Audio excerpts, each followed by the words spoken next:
আজ আমি বানাবো সাবুদানার পায়েস বা যেটাকে আমরা কাচের পায়েসও বলে থাকি। তো প্রথমেই কিছুটা সাবুদানা নিয়ে ভালো করে ধুয়ে 1-1.5 ঘন্টা মতন ভিজিয়ে রেখেছিলাম। এরপর জলটা ভালো করে ছাড়িয়ে নিয়ে ওতে একটু চিনি দিয়ে ভালো করে হাতে মেখে নিয়েছিলাম। মাখা হয়ে গেলে এরপর হাতে একটু ঘি নিয়ে পরপর সাবুদানার বলগুলো তৈরি করে নিয়েছিলাম। বলগুলো তৈরি করা হয়ে গেলে একটি কড়াইতে 1/2 লিটার মতন দুধ দিয়ে দুধটা ভালো করে ফুটিয়ে নিয়েছি। দুধটা ভালো করে ফুটে গেলে আগে থেকে তৈরি করে রাখা সাবুদানার বলগুলো আমরা এখানে দিয়ে দেব। দেওয়া হয়ে গেলে এরপর আমরা এটাকে 10 মিনিট মতন আরও ফুটিয়ে নিতে হবে, এইভাবে আস্তে আস্তে নেড়ে নেড়ে।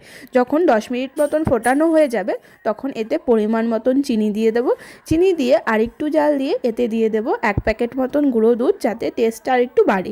তো এরপর আমাদের আরও 10 মিনিট মতন আস্তে আস্তে ভালো করে জাল দিয়ে নিতে হবে। যখন ঠিক এই পরিমাণে ঘনত্ব চলে আসবে তখন আমরা এটাকে নামিয়ে নেব। এরপর আমি রুম টেম্পারেচারেই ঠান্ডা করে নিয়েছিলাম কিছুক্ষণ রেখে। তোমরা চাইলে ফ্রিজেও রেখে ঠান্ডা করে নিতে পারো। এরপর একটি প্লেটে পরপর সাজিয়ে নিয়েছি, ওপর থেকে একটু কাজু বাদাম দিয়ে দিয়েছিলাম। দেখো কতটা স্পঞ্জি হয়েছে এটা। এটা ঠিক দেখতে যতটা সুন্দর হয়েছিল, খেতেও ততটাই টেস্টি হয়েছিল।